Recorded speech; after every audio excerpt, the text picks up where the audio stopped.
નમસ્કાર, voice of the પીપલમાં અમારી સાથે છે. શું નામ છે તમારું? દેવમ સંઘવી. જય જિનેન્દ્ર. અચ્છા, તો તમે એક યુવા થઈને આ નોબલ કોઝમાં જોડાયા છો સાથે. આ કહેશો કે આ ગાંધીનગરને નવી એમ્બ્યુલન્સ મળી રહી છે તો તમે કેટલા ખુશ છો? જબરજસ્ત ખુશ છીએ. આપણે આટલા ગાંધીનગર આટલું ગ્રીન સિટી છે તો એમાં આટલા બધા એનિમલ્સ હોય છે. તો આપણે એનિમલ, જો હ્યુમનનો એક્સિડન્ટ થતો હોય તો એનિમલ્સનો પણ એક્સિડન્ટ થાય છે. જ્યારે હ્યુમનના એક્સિડન્ટ થાય તો 108ને કોલ કરી શકે છે, પણ એનિમલ એનું વોઇસ ઓફ ગાંધીનગર, જેમ આપણી પાસે આપણી ચેનલ છે એવી રીતે વોઇસ આપણે બનવા જઈ રહ્યા છીએ એનિમલનો, અને એની માટે આટલી સરસ એમ્બ્યુલન્સ, બહુ જ ખુશ છું. વાહ વાહ, કારણ કે આ નવી એમ્બ્યુલન્સ મળી રહી છે.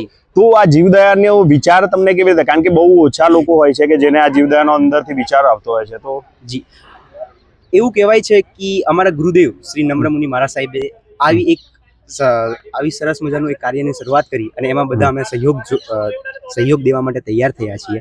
જેમાં ઓલરેડી અત્યાર સુધી 35 એમ્બ્યુલન્સ તો અમે ઓવરઓલ ઇન્ડિયામાં આપણે ચાલી રહી છે.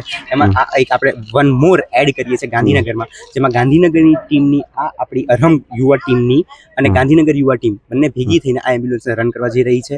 જેની અંદર 2 ડૉક્ટર અને 1 ડ્રાઈવર હંમેશા રહેશે. આપણા કોલ નંબર ઉપર કોલ થશે એટલે આપણે 100% ત્યાં પહોંચી જશું એનિમલની સેવા કરવા માટે.